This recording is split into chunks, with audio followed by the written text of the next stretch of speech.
नमस्कार, आप देख रहे हैं 4 PM। मैं हूं आपके साथ सिमरन। देश में लोकसभा चुनाव 2024 को लेकर सियासी सरगर्मियां तेज हैं। 3 चरणों के मतदान संपन्न हो चुके हैं। पहले 2 चरण में ही राजस्थान की सभी 25 लोकसभा सीटों पर वोटिंग संपन्न हो गई है। ऐसे में सभी राजनीतिक पार्टियां प्रचार प्रसार करने में लगी हैं। वहीं प्रचार प्रसार के दौरान नेता और मंत्री एक दूसरे पर तीखे हमले करते हुए नजर आ रहे हैं। बता दें कि राजस्थान में चुनाव प्रचार खत्म होने के बाद अब राजस्थान के हर राजनीतिक दलों के नेताओं का ध्यान बाकी राज्यों पर आ गया है। इस बीच राजस्थान के पूर्व डिप्टी सीएम और कांग्रेस नेता सचिन पायलट का बड़ा बयान आया है। उन्होंने दावा किया है कि इस बार राजस्थान और छत्तीसगढ़ में कांग्रेस बीजेपी से ज्यादा सीटें लाने वाली है। बता दें, पायलट के इस बयान से सियासत तेज हो गई है। आपको बता दें कि कुछ दिन पहले अमित शाह ने एक इंटरव्यू के दौरान ये स्वीकार किया था कि इस बार राजस्थान में बीजेपी की कम सीटें आ रही हैं और ये बात भी कहा गया था कि जो कमी रह गई है उसे हम पूरा करने की कोशिश करेंगे। बीजेपी को इस लोकसभा चुनाव में जनता ने नकार दिया है और बीजेपी ने अपने 10 साल के कार्यकाल में जनता से जो वादे किए थे उन वादों में से कोई भी वादा पूरा नहीं किया है। देश में बेरोजगारी इस समय सबसे बड़ा मुद्दा है जिस पर सरकार का कोई ध्यान ही नहीं है। पीएम मोदी ने सत्ता में आने से पहले जनता से तमाम वादे किए थे, जिसमें एक वादा युवाओं को हर साल 2 करोड़ रोजगार देने का भी था।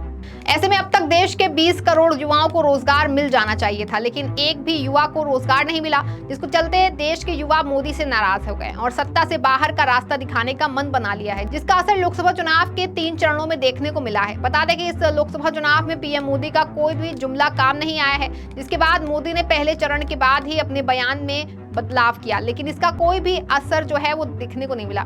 इसके बाद जनता समेत सभी विपक्षी दलों ने पीएम मोदी की जमकर आलोचना की और दूसरे चरण में मोदी को पहले चरण के मतदान की अपेक्षा और करारी हार का डर सताने लगा और चेहरे का रंग भी उतर गया है और मोदी अब 400 पार का नारा लगाना भी भूल गए हैं। और पहले चरण के मतदान के बाद से ही मोदी ने 400 का नारा का जिक्र अपने संबोधन में कहीं नहीं किया। वहीं राजस्थान में कांग्रेस की जीत को लेकर सचिन पायलट समेत सभी बड़े नेता पूरी तरह से आश्वस्त दिखाई दे रहे हैं और उन्होंने दावा करते हुए कहा कि राजस्थान में कांग्रेस के अधिक सीटें जीतेगी। इसके बाद से सियासी पारा और बढ़ गया है। वहीं 4 जून के बाद राजस्थान बीजेपी के कई मंत्रियों की कुर्सी जाने की पूरी उम्मीद है, जिससे कि राजस्थान बीजेपी के बड़े नेताओं में डर का माहौल व्याप्त है। आपको बता दें कि इस बार के चुनाव में मोदी ने भजन लाल शर्मा को फ्री हैंड छोड़ दिया है और लोकसभा चुनाव में भजन लाल शर्मा काफी एक्टिव दिख रहे थे, लेकिन उनका भी कोई खास प्रभाव देखने को नहीं मिला और राजस्थान की सभी सीटों पर बीजेपी की जीत की राह आसान नहीं दिखी। बता दें, सचिन पायलट ने बीजेपी पर जमकर निशाना साधते हुए कहा कि बहुत ऊपर जाने वाले एक ना एक दिन नीचे भी आते हैं। ये बात उन्होंने बीजेपी के 400 पार के दावे को लेकर कही। सचिन पायलट ने कहा कि कांग्रेस पहले हारती थी तो 20 से 21 सीटें या 50 से 55 सीटें लाती थी, लेकिन इस बार 70 सीटें मिली हैं। इससे जाहिर है कि कांग्रेस जीत की ओर अग्रसर है। जानकारी के लिए बता दें, कांग्रेस ने दिल्ली में लोकसभा चुनाव के लिए सचिन पायलट, चौधरी बीरेंद्र सिंह और डॉक्टर सीपी जोशी को एआईसीसी पर्यवेक्षक नियुक्त किया है। सचिन पायलट छत्तीसगढ़ कांग्रेस के प्रभारी हैं। वहीं दिल्ली में लोकसभा की 7 सीटों पर 25 मई को चुनाव होंगे, जिसको देखते हुए कांग्रेस के सभी बड़े नेता पूरी तरह से एक्टिव मोड में नजर आ रहे हैं। वहीं इस लोकसभा चुनाव में खुद राहुल गांधी काफी एक्टिव हैं और जनता के बीच में पहुंचकर जनता के हितों की बात करते हुए दिख रहे हैं, जिससे बीजेपी की कुर्सी जाने का खतरा बन चुका है और 4 जून को सारा सस्पेंस खत्म हो जाएगा और बीजेपी पूरी तरह से सत्ता से बाहर हो जाएगी। इसके बाद से मोदी के सारे वादे धरे के धरे रह जाएंगे और मोदी यही सोचेंगे कि मैंने जनता से किए वादे क्यों नहीं पूरे किए। वहीं अगर मोदी जनता से किए वादे पूरा कर ले तो आज का माहौल कुछ और होता। फिर भी मोदी अभी भी गर्मी में पसीने बहा रहे हैं और एक के बाद एक जनसभा कर रहे हैं। वहीं भारत के आज तक के इतिहास में कभी किसी प्रधानमंत्री ने इतनी जनसभाएं और रैलियां नहीं की हैं, लेकिन मोदी की तानाशाही की प्रवृत्ति है और सत्ता में रहते हुए किसी की भी कुछ ना सुनी, सिर्फ अपना ठाठ बनाने का काम किया, जिसका परिणाम मोदी समेत बीजेपी भुगत रही है। वहीं इस बार सत्ता में जाने के बाद बीजेपी को पुनः सत्ता में वापसी कराना लोहे का चना चबाने के बराबर होगा। आपको बता दें कि राजस्थान में कुल 25 लोकसभा सीटें हैं, जिनमें से 14 पर सचिन पायलट को प्रचार करने की जिम्मेदारी मिली थी। उन्होंने 14 सीटों पर 28 सभाएं की, जिसमें जनता का भारी समर्थन मिला। जिन लोकसभा सीटों पर सचिन पायलट जनता से जुड़े उनमें जयपुर ग्रामीण, दौसा, जोधपुर, बाड़मेर, टोंक सवाई माधोपुर, चित्तौड़गढ़, सीकर, झुंझुनू, अलवर, भरतपुर, बीकानेर, करौली, धौलपुर और कोटा शामिल है। इससे पहले राजस्थान कांग्रेस अध्यक्ष गोविंद सिंह डोटासरा ने बड़ा दावा करते हुए कहा था कि भाजपा चुनाव में 200 सीट भी नहीं जीतेगी। साथ ही उन्होंने सचिन पायलट और अशोक गहलोत के बीच मतभेद को लेकर कहा कि ऐसा कुछ नहीं है।